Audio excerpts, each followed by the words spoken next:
Hello, welcome back to the Guns on Pegs podcast. Thanks for joining us again if this isn't your first time, and if it is your first time, hopefully you'll enjoy it. I'm joined once again today by Chris.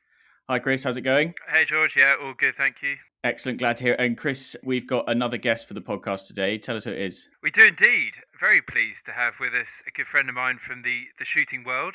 Patrick Galbraith is the editor at Shooting Times. For those of you that don't know him, but you should do by now, he's made a huge difference to the magazine, and it's come on leaps and bounds in all different aspects. He's not only editor of Shooting Times, he's a freelance journalist writing upon all sorts of different topics that make me laugh when I receive them on our little WhatsApp group late at night. So welcome, Patrick. Thank you very much for having me. It's a real pleasure to be here. Good to have you. No, thanks for coming on. So, Patrick, tell us a little bit more about life at ST these days. So, ST at the moment, we're really going from strength to strength. I think the thing with the weekly magazine is you've got to keep the energy up and you've got to sort of, stay passionate and actually just getting out there into the field, talking to your readers about what kind of things they want and what they're interested in. I think one of the things which has really come out of the current situation that we're facing is that game cookery is really the flavor of the month. So, people digging into their backlog of Shooting Times and finding all sorts of recipes that they perhaps looked at when they came out and thought, oh, that's going to take a bit too much time, or I just need to do something quick this evening, but they're now finding that they've got a whole Sunday afternoon to spend cooking sticky wild boar ribs or some venison project, making venison biltong or so on and so forth. Sounds amazing. How are your freezer levels at the moment? I've just about run out of almost everything, actually.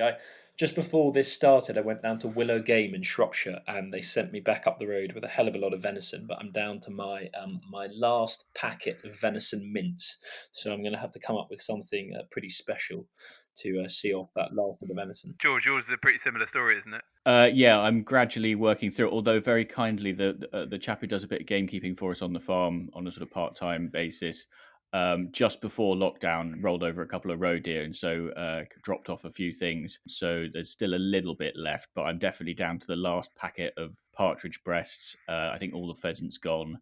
So I think maybe for the first time ever, we're going to approach a shooting season with a completely empty freezer. I received an email the other day from a guy who is doing deliveries at the moment of 25 oysters for £22 within the M25, which I was very tempted by. But, given I'm just isolating alone, really, going through that many oysters in one sitting would be a task that I think is slightly beyond me.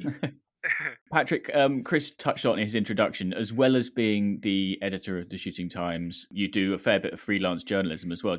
Just for people who aren't aware of the other things that you write about, do you want to just quickly run through some of that? I do. So I have a weekly column for a magazine called The Critic, which is a little like The Spectator, which I imagine most listeners will be familiar with. It's sort of political magazine. Part of the reason I like freelancing is I like to talk about the world of shooting and everything that goes on within shooting in the countryside in spheres, which get to people who maybe aren't so familiar with the sport, but also just for my own enjoyment. I mean, recently I wrote a piece for the Yorkshire Post on naturism in Yorkshire. Many of you probably don't know, but Yorkshire has Britain's second oldest naturist community. I had a fantastic time there with those guys, and then I got a piece in Country Life this week on ration packs through the ages. So it's just really whatever strikes me. But I think the thing with editing a magazine is constantly trying to come up with original and fun content, and whether that's in shooting in terms of the Shooting Times or doing things for other magazines which are really far beyond the sector. Your knowledge on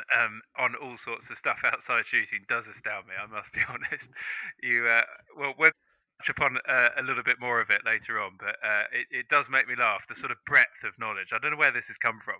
Maybe you can enlighten us. I think one of the interesting things of being a journalist is that you become a sort of a 2-day expert. So, occasionally the Telegraph will ring you up and say, would you like to write about this?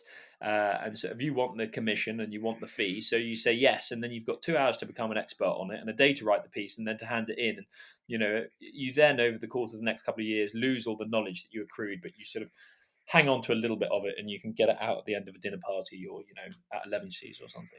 Patrick, the first question we try to ask everybody once we've established who they are is how they got into shooting and maybe a story, if you can remember it, of what your first game bird was.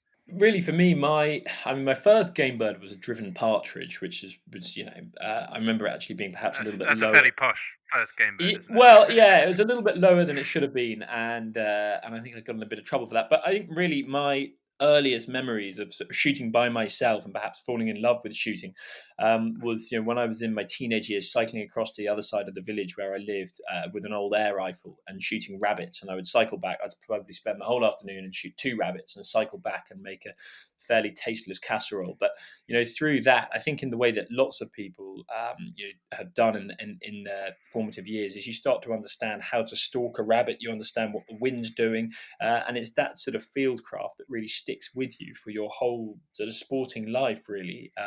So I think that for me is where, and also fishing. Actually, I wanted to get a can of McEwen's Export because I remember being about 10 years old and sitting down with a can of McEwen's Export after catching still the largest sea trout I've ever caught. But unfortunately, Waitrose down in England didn't sell McEwen's.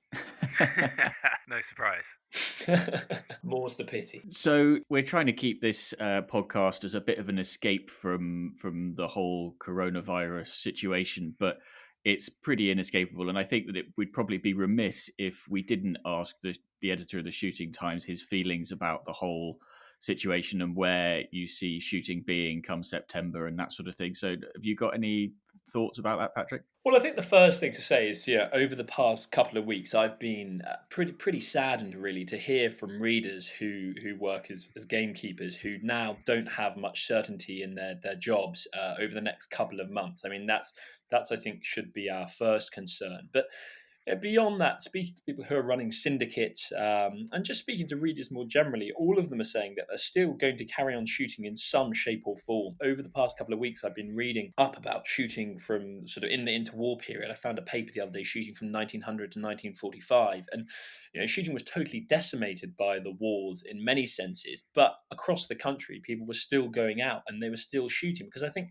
at the end of it all, the reason why shooting has endured in the way it has is because it really is born out of something very human, which is the desire to get out there and to shoot game in beautiful places, and sort of that sort of immensely inspiring thing. So I think whether it's duck flighting or rough shooting or wildfowling, people will still be shooting. It might just be a bit different to it has been in seasons gone by, and I hope in terms of employment that these shoots in these estates can bounce back and hopefully carry on employing their staff in the meantime. It's a very valid point that you raised there, Patrick, because I think we've said in team discussions, the desire to go shooting isn't going to go away. The demand isn't going to go away. Yeah, no, absolutely. And I mean, speaking to people on syndicates, it might be that they're just walking up the birds that they've still got left over from seasons past, and even perhaps it's an opportunity to think about doing things a little bit different. Whether it's digging out a pond or slightly changing things up. I think it's a moment for shoots to take stock, but I think we all hope that it's not going to have terrible economic impacts for the countryside, and a countryside that very much relies on field sports financially at points. Yeah, I couldn't agree more. I wanted to jump in on something you were saying there, Patrick, that we've always seen from our game shooting census is that people go shooting to have fun with their mates. It's an escape. It's getting out in the field and an escape whatever else is that going on in your life at that point. Absolutely, yeah. And the debate that I think is going to be really interesting is in what form that takes this season, because there's a lot of shoots that you won't be able to get the day that you had originally been taking for the last however many years, and you might get a sort of rough or walked up day, smaller bag, whatever it might be, and it's going to be really interesting to challenge a few perceptions on what people sort of stick to and decide to do, and it could be for the better in many ways. Yes, no, absolutely. I mean, I think I've been speaking to a couple of game dealers up and down the country, and it's no secret that the game market over the past couple of decades really has struggled because of too much supply, and whether what happens this season is that fewer birds get put down and people can still shoot in some shape or form, and then game comes to be, as a dealer said to me yesterday, worth a bob or two again. So I think it's really looking for silver linings at the moment in this storm, and there are certainly silver linings out there. Yeah, the employment stats really do worry me. We've been doing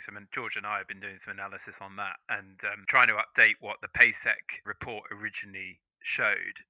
So we've been working out variable spend that would be directly impacted through a reduction in the number of days that take place. Our current forecast for that, we're looking at if shooting if the amount of days that take place, the number of days that take place, drops by about 50%, which is very likely, given that we expect 30% of shoots not to be going ahead, Yeah. and the remainder not to necessarily be doing a full season. We're actually got another survey out at the moment to establish that. But if we have about 50% less shooting, we're potentially looking at, just from shoots alone on employment through beaters, pickers up, part-time workers, we're looking at an impact of around 620 million. Yeah.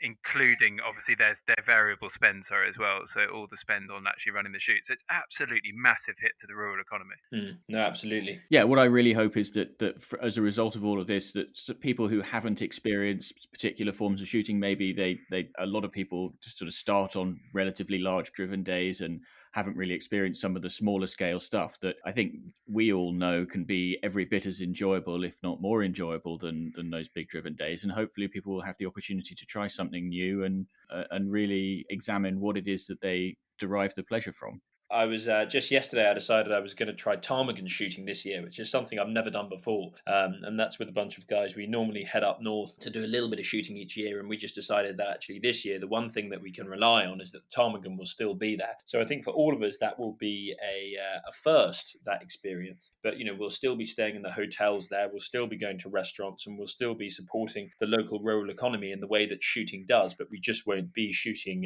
birds that have been put down. And I imagine a lot of people across the country will be doing similar things, or I hope people do similar things this season ahead. George, I reckon it's time for our favourite round of the podcast. What do you think?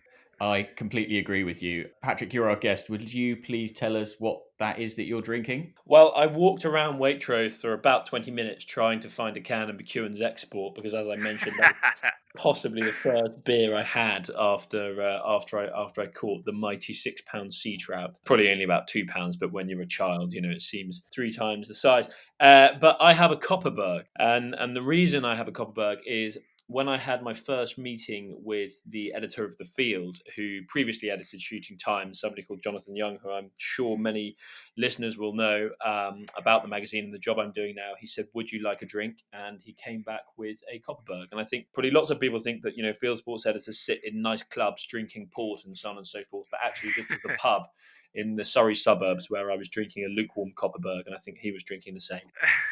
I like that. Chris, what about you? What have you got? Well, it's actually not dissimilar in style, but hugely dissimilar in quality and taste. So, better or worse? Well, I alluded to it last week, and this is an Aspel Premier Cru cider with a Y as well, so it's not any normal cider.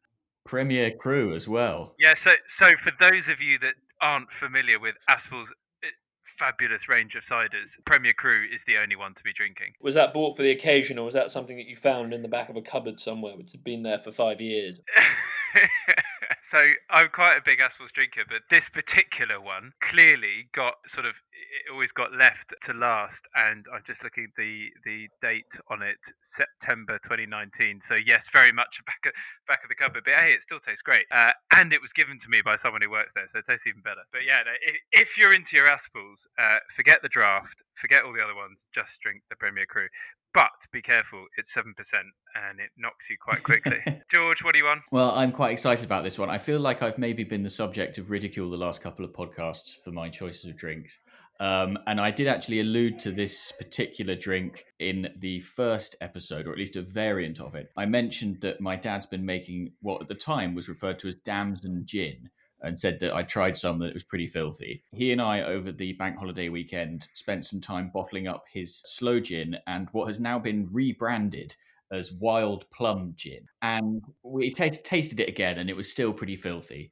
And we were trying to work out what to do. And I said, in the end, what about if we just mix the slow and the wild plum, which we duly did, and we're very pleased with the results. It's got a very nice sort of light pink colour. And are you just having like a cup of that, or how have you mixed it with something, or what sort of quantity? I've just got a fairly sizable tumbler full.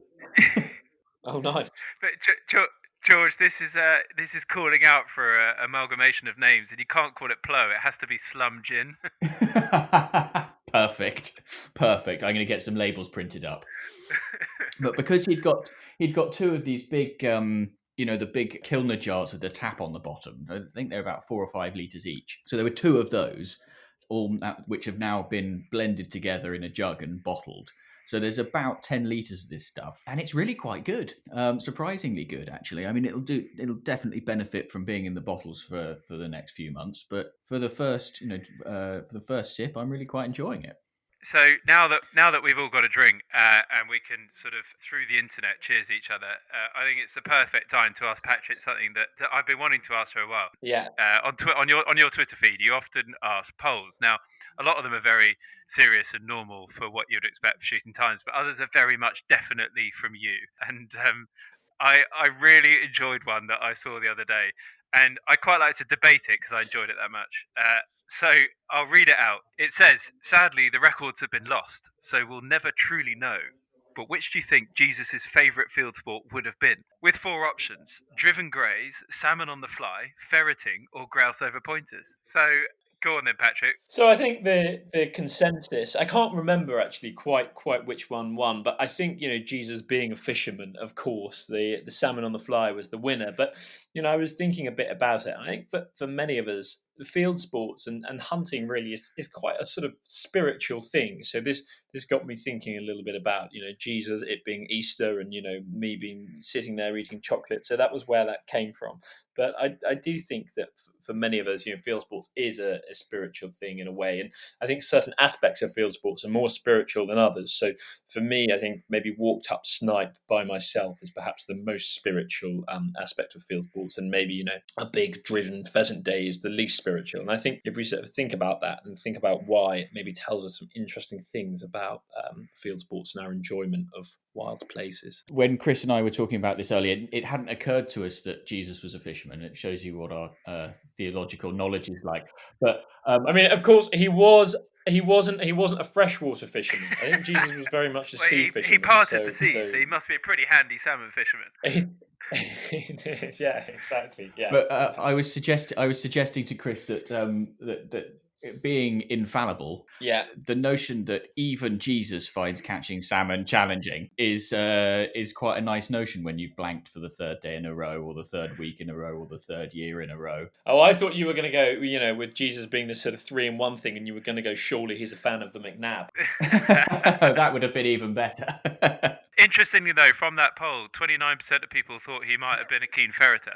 Yes, yeah. And I think that's interesting because I do think Jesus has a certain sort of rugged man of the people sort of thing going on. So I can see why people made that connection. We have a ferreter, Simon Whitehead, who's a real stalwart of shooting times, and he's I don't think he's a particularly religious man, but he's sort of cultish. You can see people gathering around him.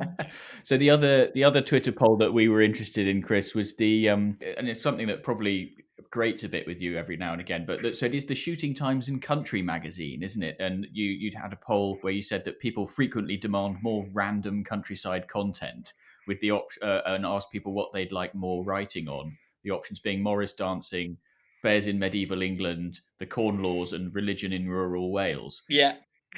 So my question for you is, were there any bears in medieval England? I thought they'd all been killed off. So, I think in medieval England there would have been bears, but I was thinking of them, I don't know exactly, I was thinking of them more in the context of bears used in sort of circuses and for entertainment. So that was the context I was thinking of them in. There was a very interesting conversation which started the other day on the Shooting Times Twitter account about whether there were actually wolves in England or not, because some people suggest that there weren't actually wolves and they're sort of more a folkloric thing than something that actually existed. But with that poll, the winning option, I think, was bears in medieval England. And on the back of that, we've commissioned a guy called Richard Negus to write a piece for us about animals that are no longer here anymore.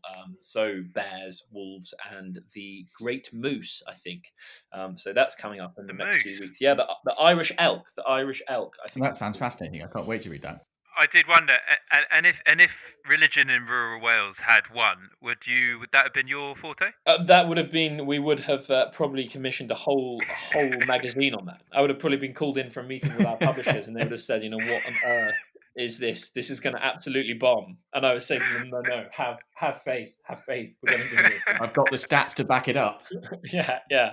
Yeah. I do think it calls for a page of totally random content, just purely out of your imagination each week. Well, I was going to say that actually does bring us round to something else that I wanted to raise with you. I'm sort of the Guns on Pegs resident journalist, insofar as you can call me that. And one of the things that I've always admired about you as an editor and about your writing is that you're not afraid to sort of push the boat out a bit and do something a bit out of the ordinary, whether that is writing something that will almost certainly create a bit of controversy, or taking particular things head on. And there was a particular piece that I was reading this morning on the subject of, shall we say, genitalia, which was for the Critic, I think. Can Yes. you just, for people who aren't aware of it, Yeah, that's right. haven't Yeah. read it themselves, can you sort of summarize what that article was about, and then maybe talk a little bit about the So I think this all came out of, I was up at home in Dumfries and Galloway. I'm sure many listeners will have shot there, and I shot a right and left snipe, which is the only time I've ever done that, and probably the only time I will ever do that. And I posted about this on Twitter, and I had a lot of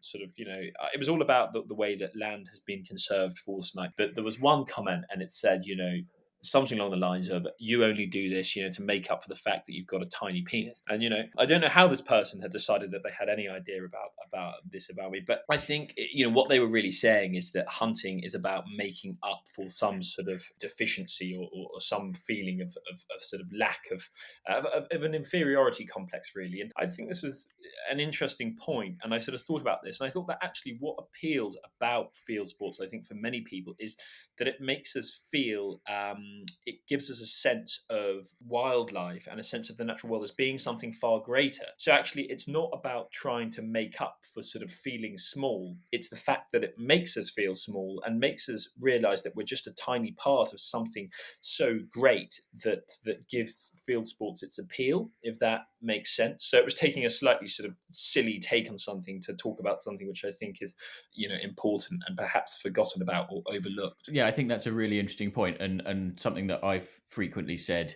Normally, having failed in whatever I was looking to achieve, whether it's catching a salmon, or missing a pheasant straight over my head or something like that, is it wouldn't be fun if it was easy. And I think that's something that a lot of people fail to grasp if they've not been part of the world, the world that we belong to, and that it's possibly tricky to grasp if you're not part of it. Well, I think sort of returning to Jesus again. I'm not sort of some religious nut. I'm in no way religious. He just keeps on. He's relentless coming back into this conversation. But I remember sitting there once during a sort of school assembly, so school chapel service, and there was that passage read out about God giving man dominion over the birds of the air and the fish of the sea, or whatever. And I remember sitting there thinking, this must be a joke of some sort, because anybody who's tried to shoot snipe will know fine well that snipe are faster than us. They've got better eyesight.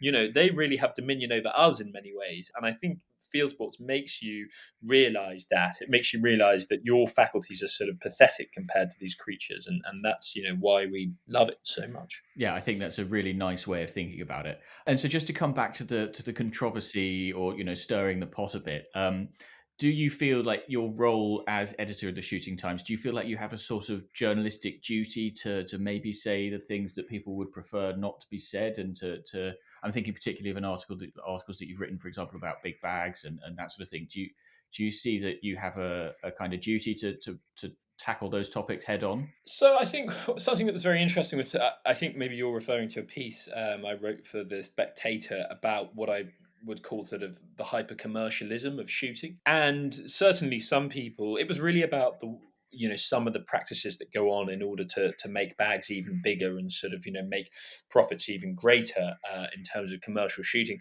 And certainly there were a number of people who got in touch with me and said that they really didn't think we should be sort of talking about that sort of thing out in the open. But actually, on the flip side of that, there were a far greater number of people who maybe aren't involved in shooting who got in touch with me and said, you know what, I really get that. And actually, I think that the way that you've sort of framed shooting there, and the way that you think shooting should happen is something that I would like to get involved in, or could imagine myself getting involved in. So I think that it's really about trying to bring people together. I think there's far more that unites many people in terms of conservationists and ornithologists and so on, and sort of you have extremism at both ends of the spectrum, and it's really, for me, it's always been about the middle ground. And sometimes being middle ground has been controversial, but that's, I think, a position that I've taken and will continue to take. And that's very interesting, and it's really interesting to hear somebody with obviously such a powerful voice as yours express those things. And I think it's refreshing that people feel like they can, and that you're prepared to sort of ever so slightly put your head above the parapet and risk some of that backlash from either end of the spectrum. But I think it's probably about time, gents, that we moved on to the next section of the podcast. We always like to finish with a little bit of whimsy. And so, Chris, the question I've got for everybody today is, if you could only take part in one aspect of field sports, for want of a better word, so shooting, fishing, hunting, that sort of thing, for the rest of your life, which would you choose? Does this involve having to pay for it? No, this is just blue sky thinking. I'm going to be really boring, because for me this is a no-brainer. But if I had to pay for it, it'd be a very different story. So it therefore has to be driven grouse. I'm lucky enough that occasionally I get a very, very kind invitation from one particular person who I've come to know quite well, who invites me up to his moor each year. And I must say, you can't beat it. It's absolutely amazing. And we've had a couple of amazing days in the last couple of years. And I'm sure, like anything, though, do you know what? One of the best things about shooting, and we have this debate in the office when it comes around to September, and we're like, oh, we must write about partridge shooting and, get everyone excited about that. We start writing about it ourselves and then think, my God, actually, partridge shooting is the best, isn't it? And then it gets to October, and we're like, let's get everyone revved up for the pheasants. And do you know what? Actually, there's nothing beats a high pheasant. And so I think one of the best things about shooting, and hopefully most people can relate to this, is that if you do all different types of it, it just gets more and more exciting. And it's really hard to remember a year ago what you did or what it was like. So when it comes down to doing it again, whether that's like walked up snipe or sitting on the foreshore, whatever it might be, when you do it again, you're like, my God, I forget how much I love this. So I think if we had to do one aspect field sports the rest of our life, it would be incredibly sad. But if I had to choose one, it would be driven grouse.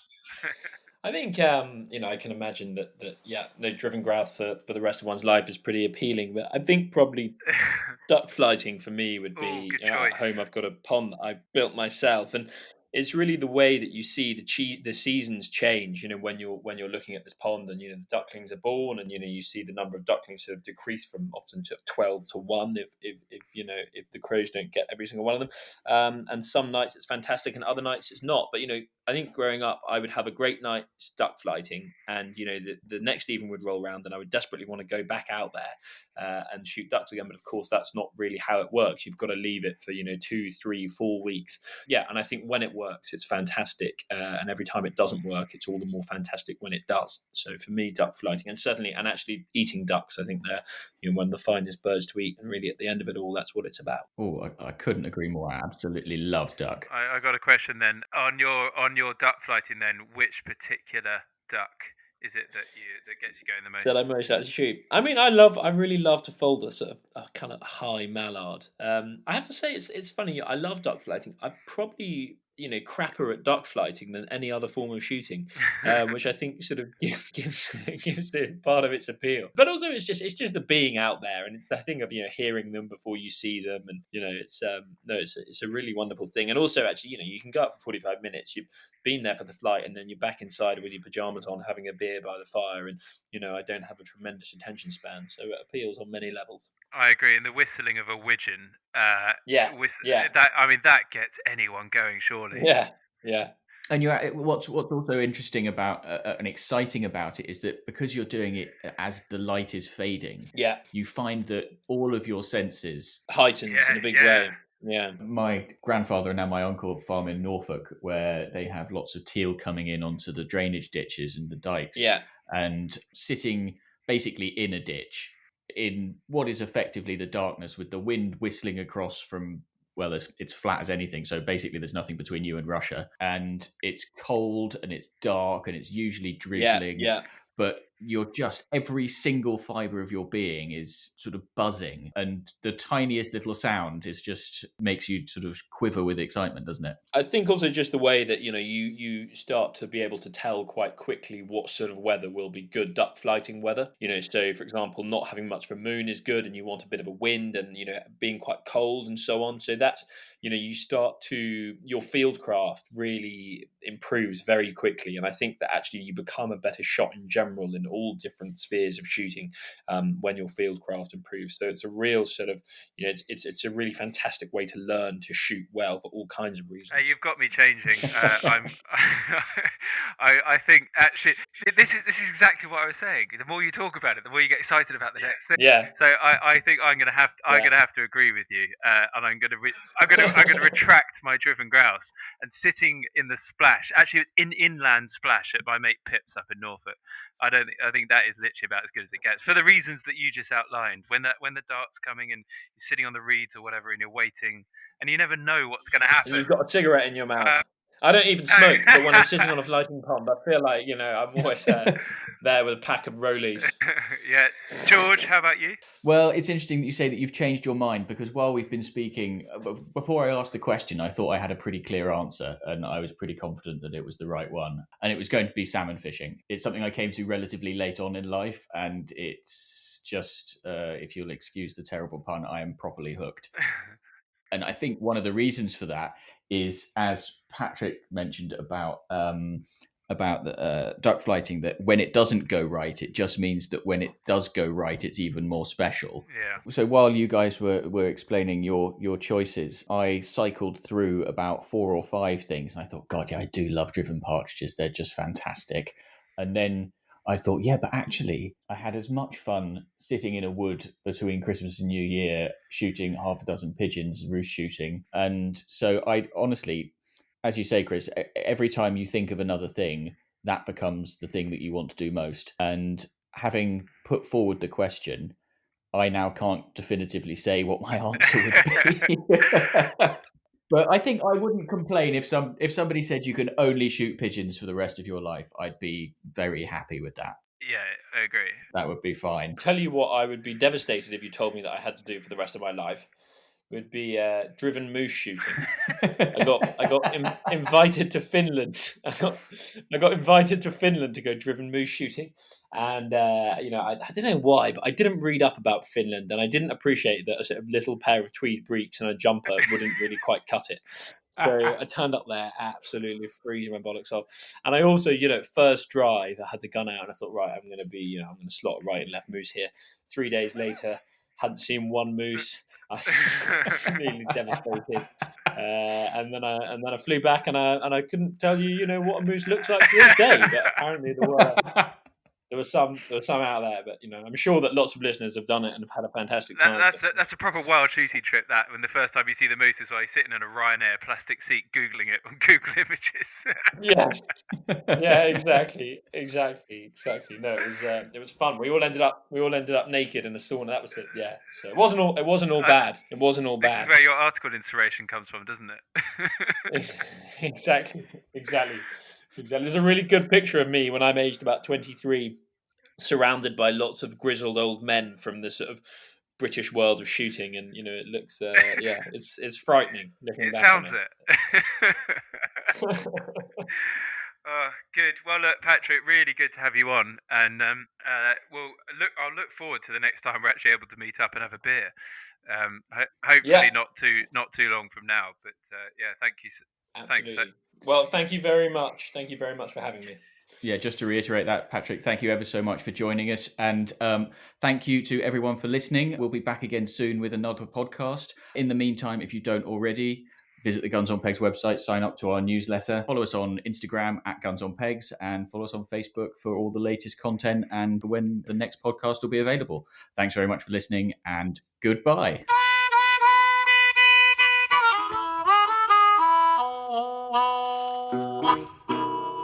Yeah.